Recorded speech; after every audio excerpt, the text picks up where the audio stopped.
lost tribes, the southern kingdom. In the beginning of Jacob and Leah's union, they were blessed with their third and fourth sons, Levi and Judah. They praised the Most High God Ahiah, knowing these sons were destined for important roles within the kingdom. In his later years, Jacob fathered his 12th son with Rachel, naming him Benjamin. These 3 sons would eventually form the southern kingdom of Israel, biblically known as the house of Judah. Jacob saw in Judah the qualities of a lion, strong and noble, symbolizing leadership and the right to govern with a crown and scepter. Judah was destined to be a significant leader, guiding his people with wisdom and strength, while Levi's lineage was chosen by God for priestly duties and spiritual guidance.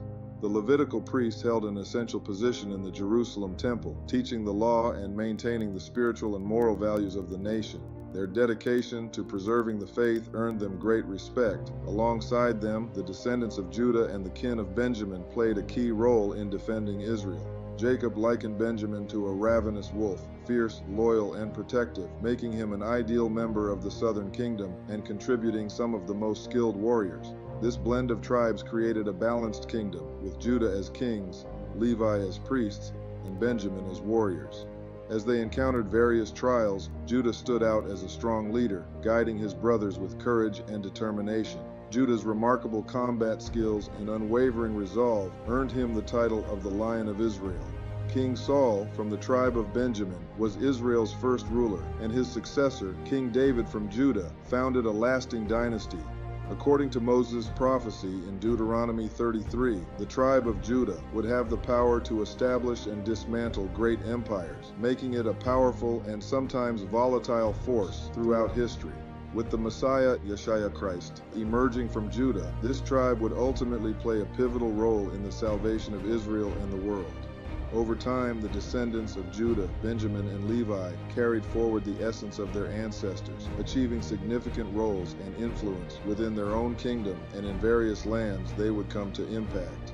From rulers and leaders to trendsetters, pioneers, athletes,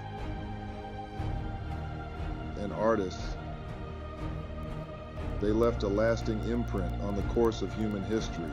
Nonetheless, it was foretold that the southern kingdom would eventually stray from worshiping the God of Israel, Ahiah, leading to their captivity. This would result in the loss of their identity, wealth, and heritage, as they were dispersed among the Gentile nations. In 70 AD, the Romans besieged Jerusalem, annihilating the temple, killing a substantial portion of the population, and selling the survivors into slavery throughout the Middle East. Those who heeded Christ's warning fled Jerusalem ahead of the destruction brought by Vespasian and Titus. Forced to leave their homeland, they set out on journeys that would scatter them across far-flung regions.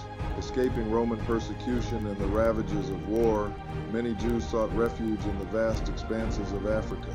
Their perilous journey, marked by danger and uncertainty, led them to new lands and fresh beginnings.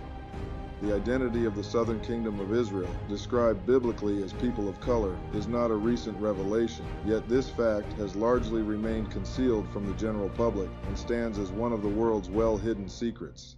Eliezer ben Harkanis was a notable Jewish sage in Judea during the 1st and 2nd centuries. The Chapters of Rabbi Eliezer is an Aggadic midrash work focused on providing critical insights and retellings of biblical narratives. According to ancient Jewish traditions, the descendants of Shem were considered dark-skinned, much like the descendants of Ham in regions such as Timbuktu. Mungo Park, a Scottish explorer who traveled through West Africa, documented the presence of Jews in Timbuktu. These Jews, although practicing Muslim prayers, maintained Hebrew traditions passed down through generations. Park later identified these Jews as the Mandingos, or Mandinka, a tribe located in Mali. The term Mandingo is a distorted version of Mandinka and was often used in North America to refer to black male slaves, reflecting the physical characteristics of men from Mali, Guinea, the Ivory Coast, Senegal, Gambia, and Guinea-Bissau. Timbuktu and the surrounding Hausa region in Africa are reported to be home to one of the lost tribes of Israel, possibly an offshoot of the tribe of Judah. In African Arabic, Yehuda refers to Judah, while Yehudi means Jew. It is believed that many of the lost tribes of Israel are scattered across Africa's interior regions. This view is supported by various historians, including Captain Alan F. Gardner, Henry Francis Flynn, John Colenso, and Tudor Parfit, who suggest that the Negro populations of sub-Saharan Africa have roots tracing back to Egypt and their journey through the parted sea into Canaan. The fate of Jews fleeing after 70 AD has long been a topic of speculation. It is possible that some sought sanctuary in the heart of Africa. These Jewish descendants, having fled their homeland, embarked on journeys that dispersed them throughout Africa. They established communities across the continent, from the shores of Senegal to the forests of Guinea, and from the plains of Liberia to the jungles of Congo. Their heritage became a symbol of hope amidst uncertainty. Their influence extended globally, shaping nations from the halls of power in the United States to the courts of Morocco, from the streets of London to the Caribbean islands of Haiti and Jamaica. The Southern Kingdom tribes, through their contributions as architects of empires, have left a significant and enduring legacy in history. During their time of enslavement by the Arabs, the descendants of Judah were organized into an elite unit known as the Black Guard. This group played a crucial role in supporting one of the most formidable Arabian dynasties in history. When it came to conquering, establishing, and maintaining empires, the black men from Judah were unparalleled. They even contributed to the conquest of the New World under the designation of the Black Conquistadors before returning to help build nations, continuing their legacy of empire building that spanned from Egypt to Persia. Meanwhile, the descendants of Benjamin established their own notable legacies as the Coromantee and Ashanti in Ghana, the Igbo in Nigeria, the Maasai in Kenya, and the Zulu and Shona in Zimbabwe. In his book, Hebrewisms of West Africa, From Nile to Niger with the Jews, Joseph J. Williams describes the Coromantee, also known as the Golgothes or Negroes, highlighting their distinctive physical and mental traits. These individuals are renowned for their exceptional physical and mental strength, as well as their fierce temperament. Despite their perceived stubbornness, which mirrors an ancient Roman concept of soul fortitude, they were known for their willingness to work hard and their strong constitution, likely shaped by their experiences as slaves in Africa. This portrayal reflects the resilience and adaptability of the Coromantee people. Brian Edwards, a historian, describes the Coromantee brought to Jamaica and Suriname with characteristics that align with the biblical depiction of the tribe of Benjamin, especially as detailed in the Last Days prophecy in Genesis 49. In the 18th century, the fierce and rebellious nature of the Coromantee became so infamous among European slave traders that a proposal was made to halt their importation from the Gold Coast. Although known for their strength and work ethic, they were peaceful and diligent but staunchly defended their freedom and independence, often at great personal cost. They resisted the British, Dutch, and Portuguese forces with notable tenacity. Meanwhile, the Levites, after the exile of the Southern Kingdom, did not engage as actively in empire building or establishing kingdoms. Instead, they continued their traditional roles, with remnant priests known as the Oruba dispersed among the tribes of Judah and Benjamin, spanning the northern and southern regions of their ancestral lands in Nigeria, Benin, and Togo. According to a university white paper on the origins of Vodou, this religion is heavily influenced by the traditional African spiritual practices of Nigeria, Benin, and Togo. These regions were inhabited by the Yoruba people, whose religious customs include prayer, animal sacrifice, and a belief in the interconnectedness of life and death. During the 16th through 18th centuries, French and Spanish slave traders began to raid Western Africa, capturing native people and forcing them into slavery. Many of these enslaved individuals were transported to Haiti, where they were subjected to severe conditions designed to instill fear and prevent escape. The origins of the African slave trade can be traced back to earlier periods when Arabs and Berbers, situated north of the Judean regions in Mali and Senegal, began trading enslaved people. A notable instance of this is the sub-Saharan slave trade, which transported millions of enslaved individuals from Africa through North Africa to the Arab and Muslim worlds. Duncan Clark, a Zimbabwean-born European, points out that the history of slavery among West Africans predates the American slave trade. Clark illustrates the vast numbers of African slaves who were sent to Arab regions during the notorious triangular trade. Thus, the 9.85 million Africans traded to Arabia closely approximates the nearly 12 million who endured the Atlantic slave trade. However, some African historians argue that these figures may be too low, suggesting that over 50 million Africans were forcibly removed during the Atlantic trade alone. Although the Arab slave trade was among the most enduring and brutal in history, it was not the final instance of Africans being captured and transported to unfamiliar lands. The transatlantic slave trade devastated West Africa, tearing apart families and uprooting entire communities. Millions of Africans were forcibly removed from their homeland and sold into slavery with the endorsement of the Pope. Among those enslaved were descendants of Judah. Their harrowing journey led most to Brazil and plantations across Central and South America, with a significant number also ending up in the United States. Despite enduring immense hardship and harsh treatment, these individuals maintained their resilience and spirit.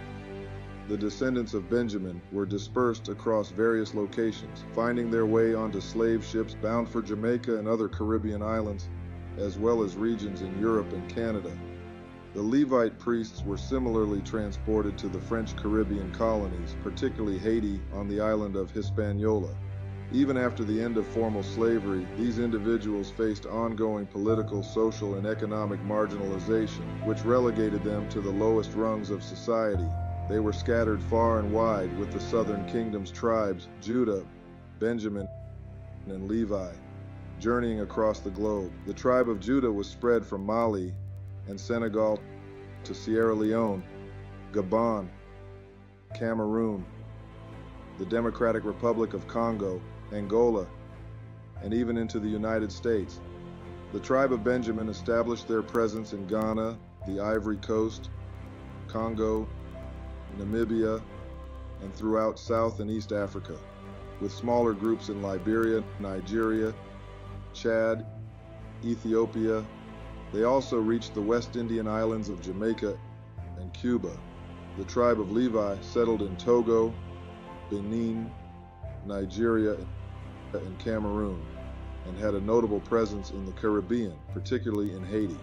These three tribes found themselves intermixed across various islands, including the Bahamas, Grenada, Trinidad and Tobago, St. Kitts and Nevis, Antigua and Barbuda, Barbados, and St. Lucia, as well as in parts of the Middle East, Europe, and Central and South America, Brazil, Panama, Colombia, Costa Rica, Honduras.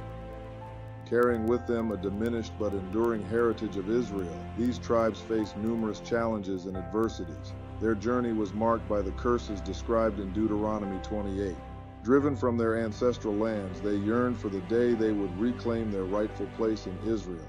Determined to reconnect with their roots and restore their heritage, Judah, Benjamin, and Levi embarked on a mission to uncover the truth about their ancestry. Their search led them from dusty archives to forgotten tombs as they prepared for a new era.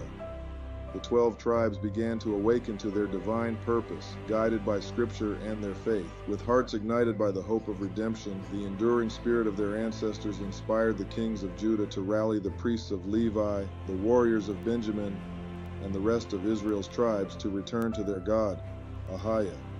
The southern kingdom is not solely relying on faith and perseverance to reclaim its blessings and envision a brighter future.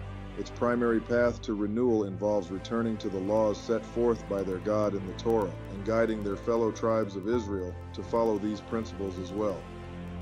Without this return to divine law, Israel risks remaining marginalized and oppressed. Historically, fierce adversaries have attacked the Israelites, destroying their cities, seizing their land, and consigning them to captivity. This occurred because, in their exile, the Israelites lost their identity and forgot their homeland. Those who recognized them as the lost tribes exploited their skills and creativity by enslaving them. Many nations committed grave injustices under the belief that it was their duty to punish Israel and Judah for violating God's laws. They perceived their actions as executing divine judgment. Is this accurate? According to the covenant made between Israel and their God, they were warned that failing to uphold their side of the agreement would result in the curses described by Moses, including the arrival of a hostile and foreign nation from afar. To transform their curse into a blessing, Israel and Judah must return to their God and adhere to His laws, which would lift the curses and liberate them from their mental and spiritual bondage. As the past shadows recede, the descendants of Judah, Benjamin, and Levi are poised to enter a new era of prosperity and abundance under the Messiah, the Anointed One, Yeshua Christ. With Christ from the tribe of Judah as their leader, the restored kingdom of Israel is set to thrive, bringing forth an age of peace, prosperity, and unity. From flourishing fields to a thriving economy, the land will be vibrant and full of life. Just as any kingdom needs a king,